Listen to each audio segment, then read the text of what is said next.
Hi, this is Rob from Travel with Rob and Sue, and I'm here tonight for a very quick video. And we're talking about British Airways Premium Economy Seats, or as they like to call them, World Traveller Plus.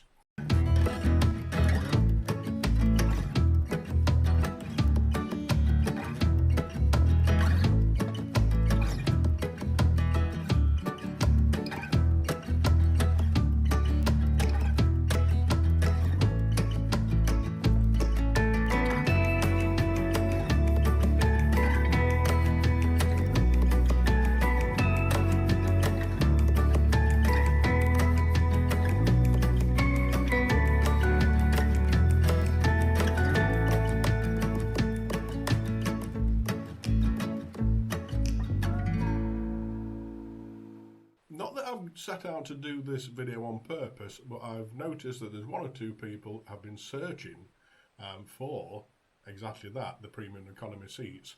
We use British Airways quite a lot because we collect British Airways Avios miles with American Express and have been doing for quite a few years. And although the card's expensive, they do turn out to be great value. For instance, I've just booked 2 economy seats to Las Vegas for £150 each.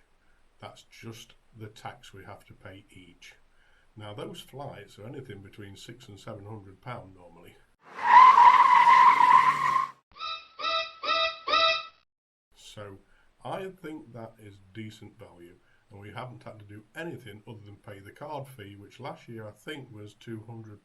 So if you add that onto the actual cost of the tickets, it's still only, what, £250 each? It's still good value. That's my opinion. I'm not telling you to go rushing out and buy it. There's lots of other award schemes around that you can use, so you don't have to take my word for it. It just works for us. But that's the reason why we always end up flying with British Airways. There's a downside to that, of course. They only fly from London Heathrow and London Gatwick. For us, living in the Midlands, that's a good drive down, so we tend to go down the night before and stay over. So I suppose you've got that hotel to add on to the cost, but we would do that anyway. If we were flying from Manchester, anywhere other than East Midlands or Birmingham, we would get a hotel because we just like to get there. We like to be there the night before and know that we're right next to that airport and nothing's going to go wrong. So let's have a look at the 2 levels of travel that we use generally. It's either economy or it's premium economy, or World Traveller or World Traveller Plus. They do a business class, which I don't know what they call that, to be honest. It'll be World Traveller something, no doubt. And we don't use that for 3 reasons. Firstly, it costs us a lot more of our Avios miles to go with business class. Secondly, you pay business class taxes, so the taxes go up, that costs us more for the ticket. Of course, you're still saving a vast amount of money compared to what the actual price of the ticket is. So it's still good value. But the third and most important thing, I just don't like their business class seating. They've got now, like many other airlines, these tiny little pods that you sit in, and the walls are like down here, and they're very long, and you've got a nice TV at the end that you can't reach, and they've got little shelves at the sides and whatever. The thing is, I get claustrophobic.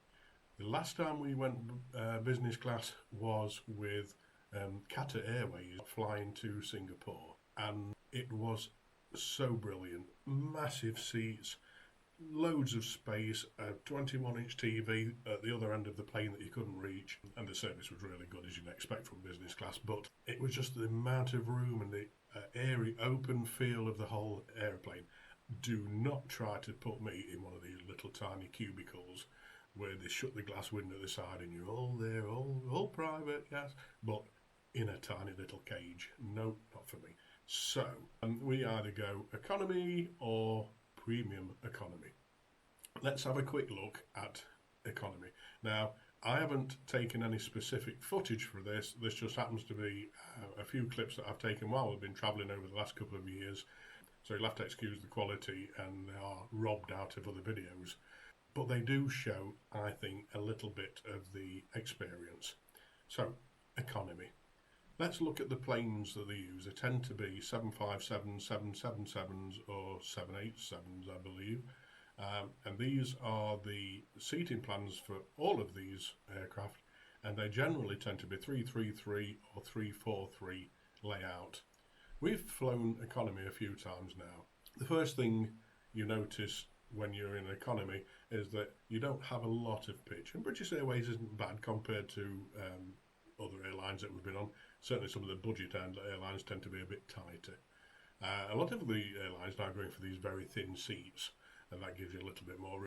If you don't know what I'm talking about when I say pitch, it's basically the distance from the back of your seat to the back of the next. So it's that distance that basically it's your personal space. And my problem is, as soon as the person in the front decides to recline his seat, whap, it's in your face. And literally sometimes it can be like that. It can be that close. I get terribly claustrophobic at that point. If I can't stretch my hands out straight out like that, I am panicking. Because when my arms are like this and I'm sort of tucked in and I can't move, I get upset about that. So here is an example where you can see that the guys in front have rocked their seats right back from early on in the flight. It was a 9.5-hour flight to Las Vegas, and it was tight. And I just get so upset because there's no reason for it. They're watching the TV. They've got their feet up on the bulkhead in front, and they've got, it's like they're in business, to be honest, by robbing us of our space. And I think if it was left to me, they would stop reclining altogether, lock them off, like a lot of the budget airlines have already done, and just make you sit up. Because you can sleep sat up, it's not a problem. Have you tried eating your meal when the seat's there and the table's in your chest and you can't watch the TV because it's right down here in front of your eyes and my glasses don't focus that close? If you're one of those that slaps the seat right back the minute the plane takes off, just have a think about the guys behind you who have got to live with that for like 9 hours if they're on a long hour flight. It's not pleasant. Just have a thought about it and have a little bit of consideration for the people behind you when you put your seats all the way back and leave them there for the whole flight. It's really annoying. How do we combat that? Well, if we can, we don't go economy. But if we can't and we've got to go economy, then I always try and get the bulkhead seats. Now, these are the seats that aren't extra leg room, but they are the ones that you see the first row in each of the cabins where they've got the wall in front of them. And although people say, oh no, I couldn't stand a wall, I'd rather have a wall that doesn't move than a seat that goes and ends up slapped on the end of my nose. So we always go for those. That's tip one. You can, if you want, pay for extra legroom seats. You can pay for the exit row seats, which come with extra legroom. Now, there's a problem with the bulkhead seats, is they tend to be where they put the little shelf for the cots. So you will see when you go to book the seats that they have a little symbol showing you that there's a cot space. And they will not let you book that cot space if you aren't travelling with a child. We've tried it a couple of times and they've moved us straight away because we don't have a child with us. What's really frustrating is 9 times out of 10 you get on the plane and there isn't anybody with a child on there and it's just a normal person sat there. We've sort of combated this with a little trick that we've tried. We either book, if it's a row of 3, we either book the window and aisle and leave the middle empty, which they allow us to book, or what we've tried just recently is we book 2 aisles adjacent to each other. Now, there's 2 thinkings to this. The first is they don't like to leave a single seat, but in a row of 3 you've got to have a single seat, so you don't have a choice. But they would prefer that you were like 2 together and either a spare window or a spare aisle. So we tend to book the window and aisle, and we have on a number of occasions ended up with nobody between us. So that does give you a little bit more room. And we get the bulkhead, and that's perfect. We've got a little bit more extra space sideways, and we've definitely got nobody taking up our personal space in front of us. When we've booked aisle and aisle side by side, which leaves 2 on one side and 2 on the other if it's 3 in the middle, or 3 on the centre row if it's a row of 4. When we've done that, then inevitably by the time we get to the gate, they have moved us back together. And they tend to put the 2 seats side by side, middle and aisle normally. And that's what they did on this last flight, as you can see from this photo. And this photo was taken just before they're shutting the doors, and we're just, the big smile on his face is because we're going, yes, we've done it, that window seat is empty, we're going to spread out, we've got the bulkhead front row again, we're really happy. when just at the last minute this little old guy comes walking down and says, "Excuse me, that's my seat there." Now, it wasn't bad actually. It was a very pleasant guy who still feel like you've got a little bit of extra leg room. I'm happy. I've got nobody putting the seat down in my face, and we survived the whole flight all the way to Jamaica. It was fine. So that's my tip. Sometimes it works, sometimes it doesn't. You've just got to try it out and see. But what I recommend is that you keep going back onto your booking, perhaps every 2 or 3 weeks, and as you get closer every day, and watch, because you might suddenly see that you haven't got the seats that you originally booked and they move you. You can normally change your seats. So what I do there and then is I put them back to where we were before. And a lot of the time they move you, but they haven't put anybody in your place. So just go back to where you were before. Just keep doing that, keep doing that. We've had a few issues at times where we've asked for seats and we haven't got them. They do say that they don't guarantee you the seats that you've picked, so you've got no real comeback. So that is, in a nutshell, economy.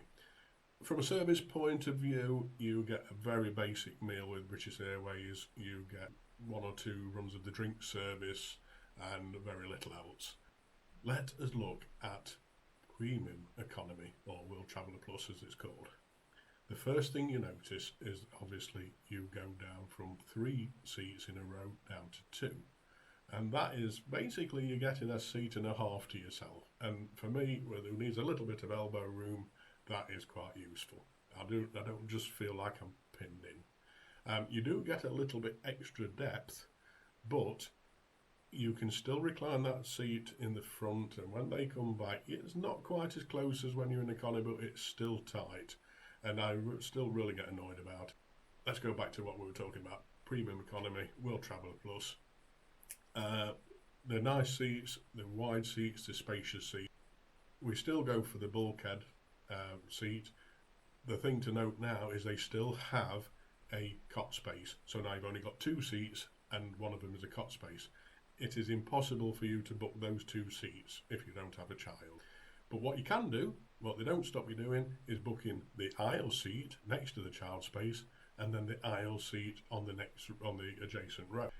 And what we've found with that is if there is a person with a child, then they end up in the window seat, I'm in the aisle seat, and Sue will be in the next aisle seat. And actually, although we're not sat together, that kind of works because we both get the aisle, and it just works for us.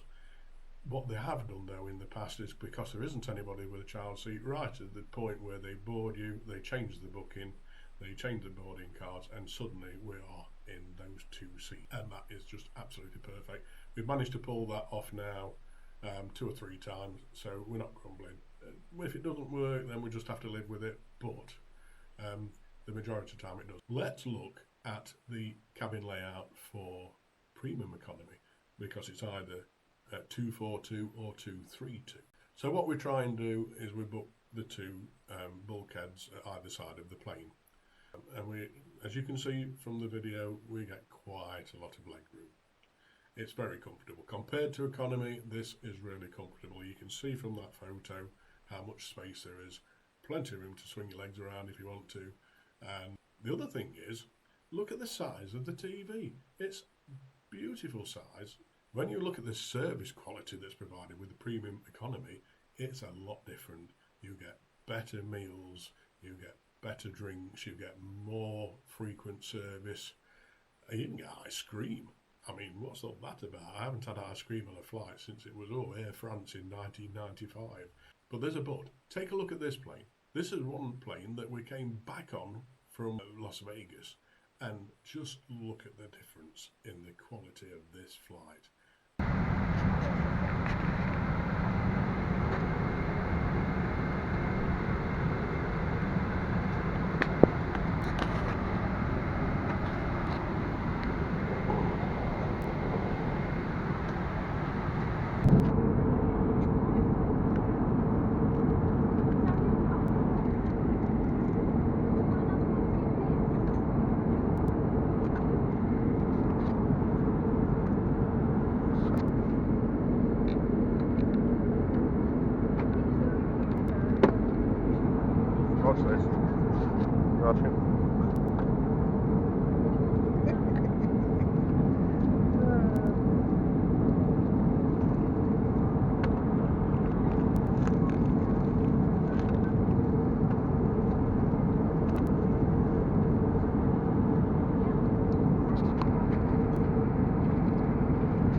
drop anything, would you?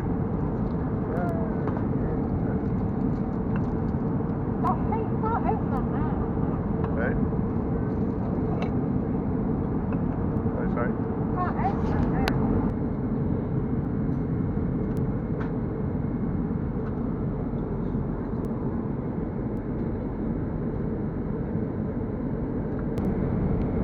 British Airways, this just isn't on.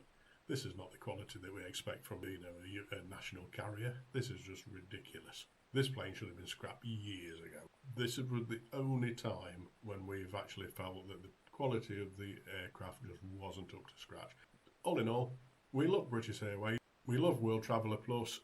We do travel in World Traveller in the economy if we have to, either because we didn't have enough miles for the premium economy, or it was too expensive, or there were no reward seats available, because this is the other thing, they don't have that many reward seats on every flight with the Avios scheme.